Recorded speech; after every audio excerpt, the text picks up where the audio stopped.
but I come from TV Großwallstadt, near of Tuspo Obernburg. There's many clubs. Who doesn't know them? Who doesn't know? And I woke up at maybe 10 or 10:30, and I get a phone call from Noka. Noka Zederus called me, and first time and I could look at this for breakfast. I whistle something strange. Ball across to Dylan Nahi, double in flight. Oh, what a start! Into the net. She does it again. Yes. Van Dijksterberg are the champions of Europe. Come up with something here. She has a game. Surprise the keeper. What a comeback!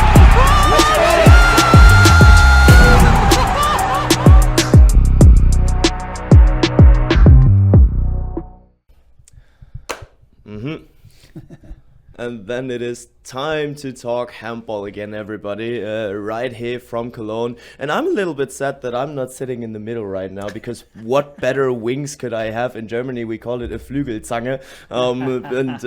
In between the three of us, we have 6 Champions League titles. Let's just state it like that. You're getting used to this joke. I like it. I like it a lot. But let's start it off here with our regular, with the 3 times Champions League winner, with Barca's forever number 8, Víctor Tomàs. How are you? I'm good, but if it wouldn't be for this guy here, I would have some more, you know, so I'm good, but I could be better, you know. Yeah, fair enough, because he is here as well, the German legend, world champion, 3 times Champions League winner, and even though Víctor Tomàs is sitting next to him, he's still called Mini. So, ladies and gentlemen, Dominik Klein, how are you? Thank you. I'm very good, and I love to be here, because handball legends all over the world, and it's good for us to speak about our lovely sport. Yeah, and it's always great to come back together and see everybody. Who actually did you have talks to already? This weekend, yeah, the last days. I speak to a lot of Carlos Prieto, for example, was here in the arena, and there was a funny story at the elevator right now. I was waiting before breakfast. I whistle something strange.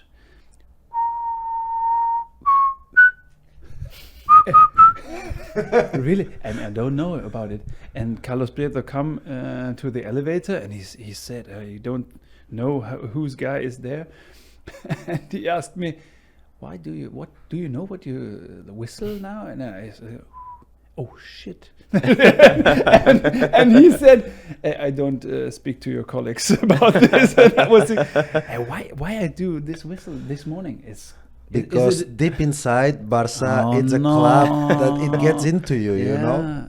But I talked to him, and I said to him that I whistle all the time. I'm being happy every day. I wake up and sing at home, and maybe it's something in the air, in the atmosphere. Was Barca ever an option for you? No, I had not this option, or no one speak about it, because I don't know. Maybe it's also the German national player want to be at home, want to be also in the best club of the world for 10 years, like THW. We have so many big matches against each other, and then was this time 2016 when I go to Nantes after this long time.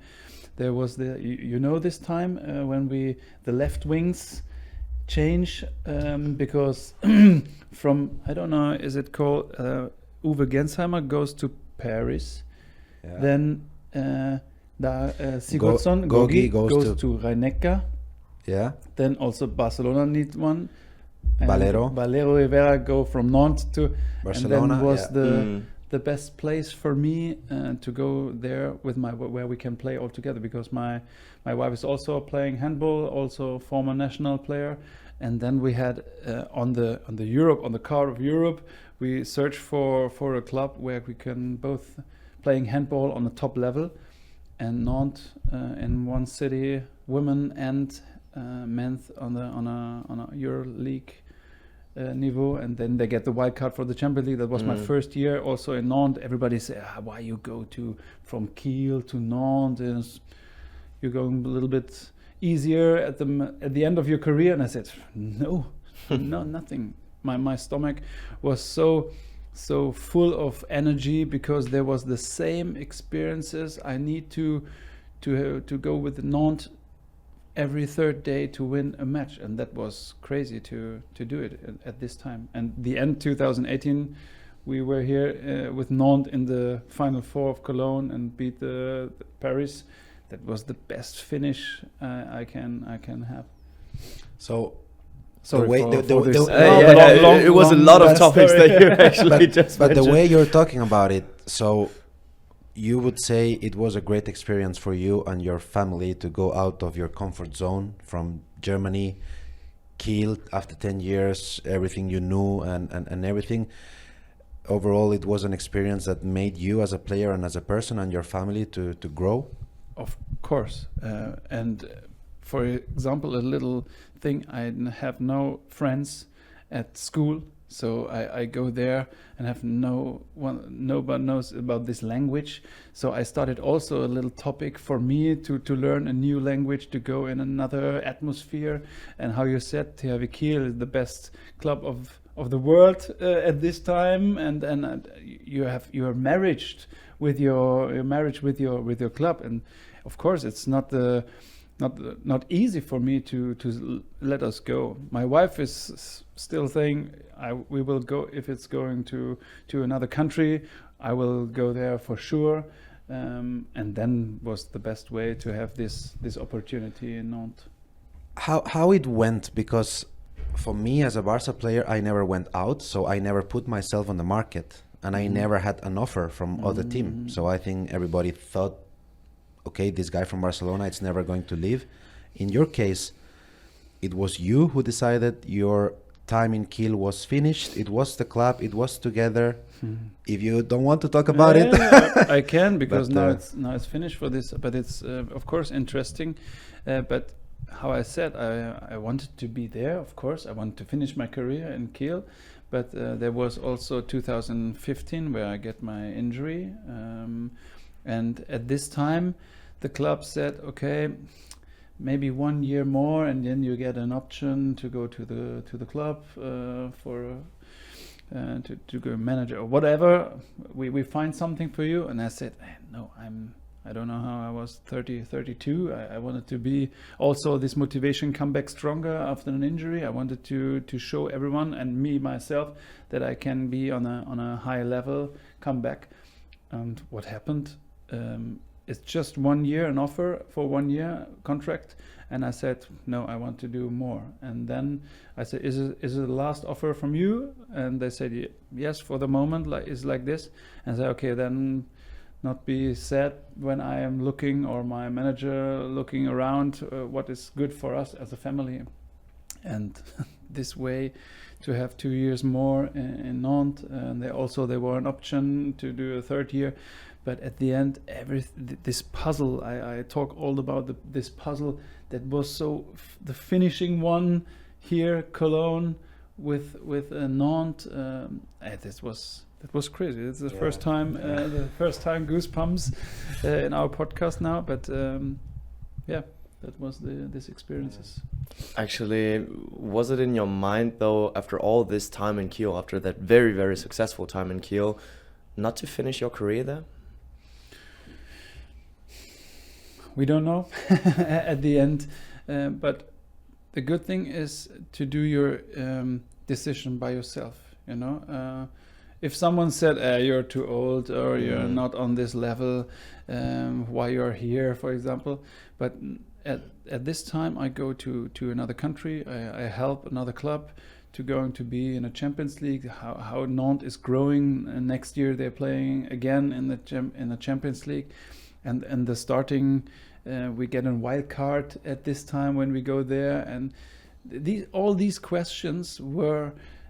The decision was much easier for me to say, yeah, we go there as a family, and it's just because of every third day we want to win a match, and it's the same like in Kiel. So we wanted to go there. We get also the cup finals. We won a gold medal. We go to in the first Champions League. That was the last 16, I think. We lost against Paris, and the second year it was 2018 where we go here to Cologne and beat them in the semi-final. That was very great. Of course, after then it was Montpellier in the final. We can play two days more. We will not win because that was their day. But this finish with there is a video on the EHF YouTube where the last 2 days are around me with a camera team. That was so emotional.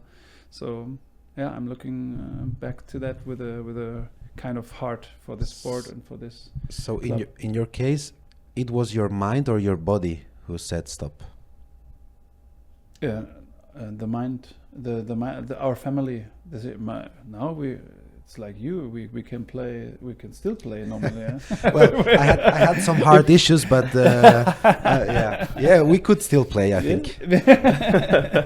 Now I'm preparing for the farewell match of Niklas Ekberg and Stefan Weinhold. So I get a training plan now. It's that's why I You woke have to up pass me the 6:45. training plan because I also have a farewell game. Okay. I'm not sure I can talk about it. So, but yeah.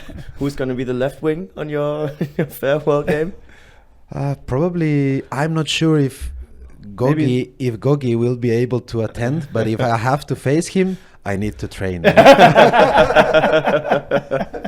Yeah, Machine, Icelandic machine. fair enough. But actually, let's keep it here with your talks and maybe with the left wing talks as well, because during your time, and you have been talking about those left wing switches when you went to Nantes.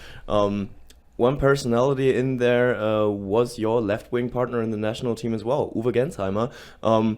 And that is just, it is almost nuts when you think about it, that you and Uwe Gensheimer shared this position.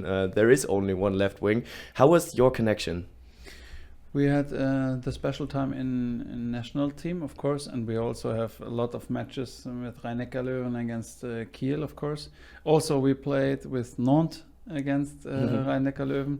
So every time we are on the other side, so it's not the same like playing against the left wing. But when he goes through, and we also couple a little bit, of course, it's normal. With Uwe, can do it also. I told him I hated the guy. As a player, I really hated him. But our connection was every time respectful. I also sent this message to him. I know him, and it's a really funny story, fun fact. I know him the same long time as I know my wife, because when we met each other in a beach handball tournament in the summer, in the vacation, and there was also I saw Uwe first time when he played in a club, in a little club from Mannheim. Rhein-Neckar was not there for this time, and I saw him as I think he was 3 years younger. He's 86, I think, born, and 83. So he plays, and we played against each other, but he was 3 years younger. So I know him since 2001, and that was also this tournament when I met my wife. Who did you spend more time with? After this time, or More quality time. Yeah, well, Uwe, obviously. No, I'm joking. physically. Fair.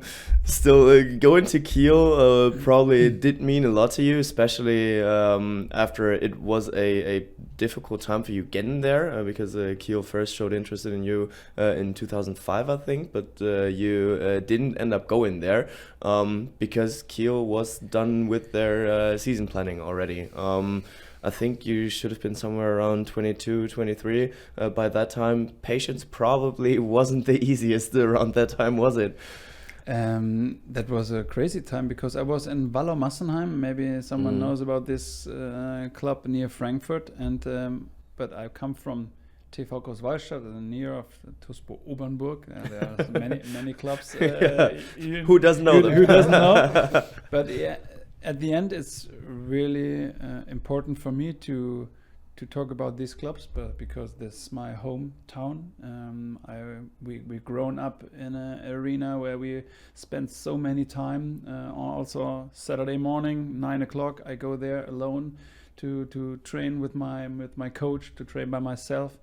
This is why I'm growing up and have all the idols of Handball-Bundesliga in the next town. And I saw with my personal idol in the family, my 6-year-old brother. He's growing up all the time. He also go to the junior national team. We're captain, and everyone in the club said, "Hey, you will be like your brother." And I said, "That's no way. How does it work?" Because he playing for national team. He gets the German hymn and the German matches, and that's why I want to have these parts of my home clubs.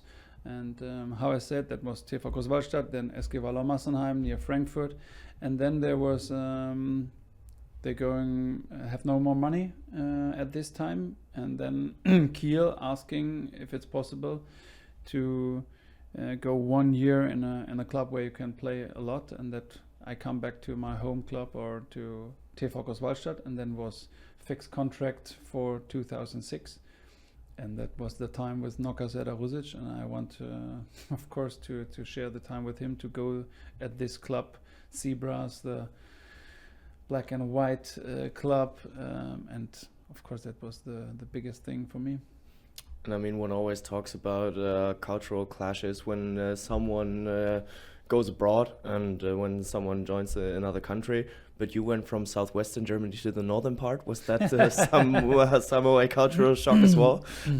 Of course, because I yesterday I talked about it when we make the move to Kiel, and we go through Hamburg, through the tunnel, and then okay, here's nothing.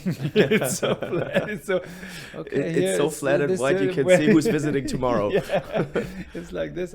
Yesterday I talked about it, and when you have this feeling, and I know how I'm sitting in this car and move there, and I say, okay, here is Kiel. Where is it? But at the end there was 10 years at the end till 2016, and our son is 2014 born there, so really Kieler, and that was really good. There we have family there. My brother is coming working for the club THW Kiel in 2012, where I get this perfect season for us, and so they're still living there, and I have also some friends there, so I know this is a really emotional home for me, also in the north, in the middle of Germany, because there's my parents, and now we are in Munich. So in every part of Germany we have some home cultures.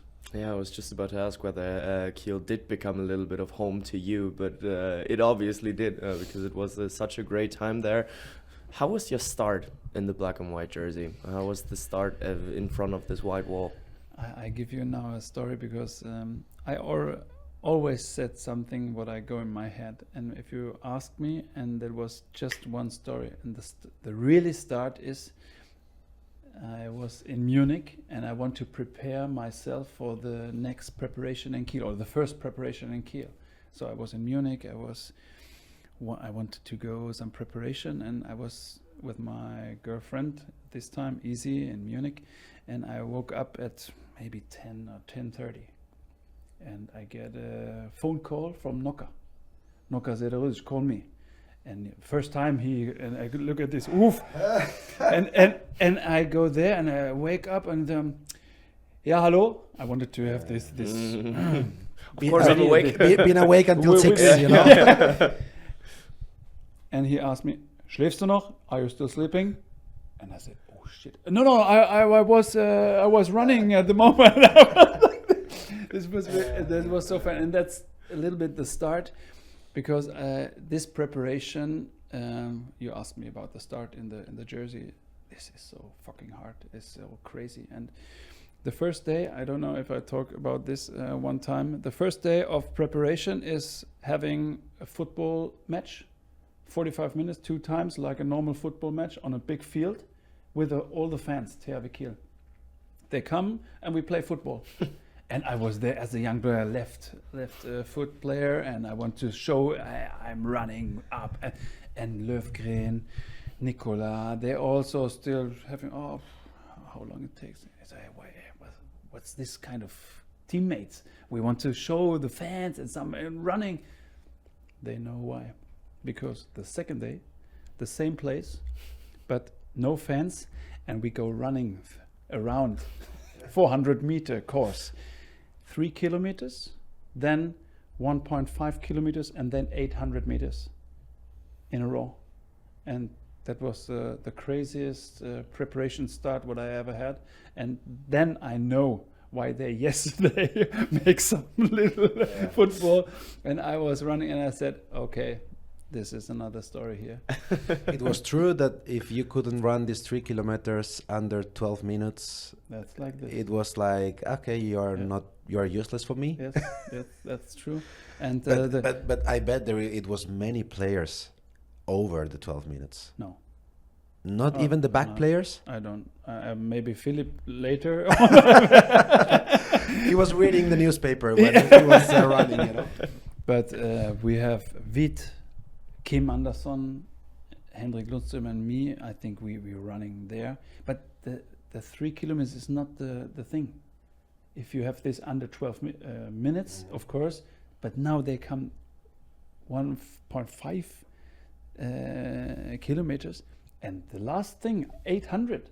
It's like if someone makes like this. Come on. Yeah, this is crazy. And Noka was not this technical things, looking at the pulse and everything. No. If you have if you're okay, we can start again next round. Yeah, it was, but it was like this. Like also, I'm not sure if the camera is taking, but if in the game you were standing like this. It's not possible. That's why this iconic Filip Jicha position when he was like this. It was because he was really tired, right? And he couldn't go on his knees. Oh my God. Noka said all the time, if you're doing your hands on the knees, that you show me that you're not fit enough. And that's why Filip do not this. He takes like this and put it on his head. Okay. Oh, great! Some great memories throughout your career that were created, and that's probably what keeps you that close to handball, because one can really feel that you love handball in each and every sentence that you say. But still, whenever there's a tournament, I can't get your face out of my Instagram feed. You are all around. Wherever I scroll, I see Dominik Klein. Especially last winter, it was a mini-flation, to put it like that. Don't you ever get enough? Why? Because we love it to be after our career that near to the game, that near to the teams, that near to... And I'm for the public channel ARD to be an expert. That's the most important thing to do, to present our sport to this television, to this home grounds where no one knows about handball. Everyone in Germany knows at January, oh, handball, it's a cool sport, it's nice, they are fair play, they are hard, they are respectful. Yeah, that's because of someone needs to transport this passion for handball to the television, and I love it, and I hope I can do this a long time more, and the next World Championships there will be the next possibility. And imagine what happened in Germany at the moment. And also I heard some statistics for the players, for the youngs. Every nation, every federation growing with the players. I heard France, the French Federation, have the biggest statistic now. We also in Germany growing up again, and that's why we love our sport. That's why we need someone like us at the end to transport that, and not just in television. You have to go to school, you have to go to the kindergarten, you have to be in the arena to show them something. and it's not like we are writing some structures or some. No, you have to be on the field in the arena to give our, and no one of these kids knows about you when we won something, but at the end it's the deepest thing is to go on their level, to talk to them like passionate, like that's why we have to do some more of this activation for kids. Yeah, that's absolutely great that you transport that passion to the youngest ones, that they're like coming home and be like, yeah, well, I want to play handball. I want to and I keep my friend, and look what happened. That's why the coaches, the trainers in the youngs have to be the best and the respectful and thankful job ever. Yeah. We have to give them. We have to say thank you for them, that they going at 3 o'clock. Who can go to the arena for 3 o'clock to have training with 30 children? It's crazy. Yeah, absolutely. We need more. We need more for them. Preach. To put it like that. We are almost running out of time already. That's where I would put in my closing question here. What was the last match that the two of you played against each other? I missed this match because that was in the European Championships in January. The media match in Cologne. Yeah. Fair enough.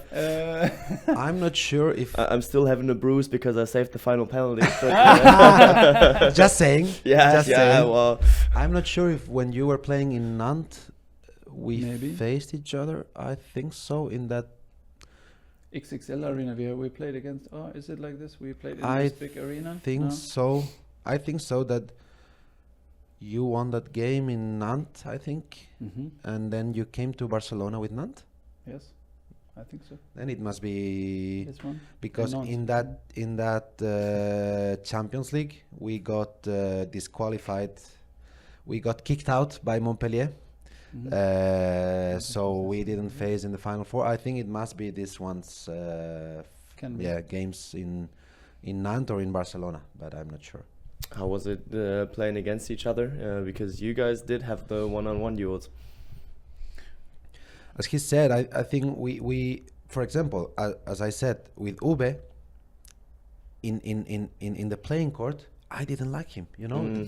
I didn't like him, but with Dominik, it was a very respectful and mutual respect relation, and we were tough on each other, but we were very respectful, and it was I think very nice to try to compete with an athlete like him, and I think it's same wise towards me. And he was one of these players that you are always admiring his career, and it's pushing yourself to be better. So to play against him, against Gogi, against Uwe, against another Valero when he was playing in Nantes, another great wingers, it was always a challenge. Yeah. For me, it's the same for this competitive, this performance. You want to do just, of course, for your team, for your coach. You want to show them that I'm here, the right one who played against. And how I said also to the youngs at the moment, it's so cool to playing defense. I love to playing defense. That was my passion also.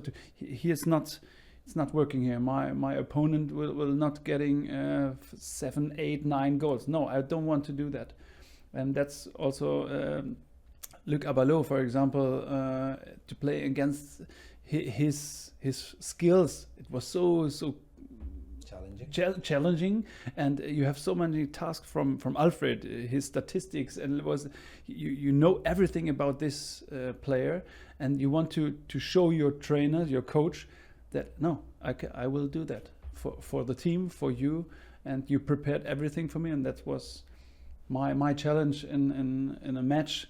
And I have, for me, every time to do a good match, if I have my defense part was good. And because at the wing and in offense we have to need the ball. We are standing in the corner and said, hey, maybe. But in defense, you can be active all the time. You can help your next player to communicate. That's why I love play handball, and especially on defense. Fair enough. And you do spread that love out in the world, and that is great. We need more Dominik Kleins in the world, and I think we can cut it with those words. Thank you for your time. Thank you for the insights. Thank you for the goosebumps. So it was great talks, and well, let's hope it wasn't too boring telling these stories over and over again. No. You don't see that in my eyes. Absolutely. Every time be with our sport. Yeah, most definitely. Cool. Any closing words, Dominik? Thank you to be here with us. It's always nice to hear from people who loves handball, and let's hope that Barcelona is beating Kiel today.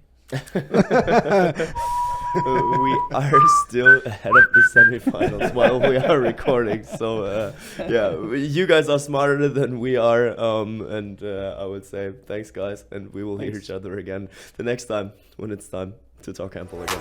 Ball across to Dylan Nahi, double in flight. Oh, what a start! Into the net. She does it again. Yes. Van Dijvenberg on the shot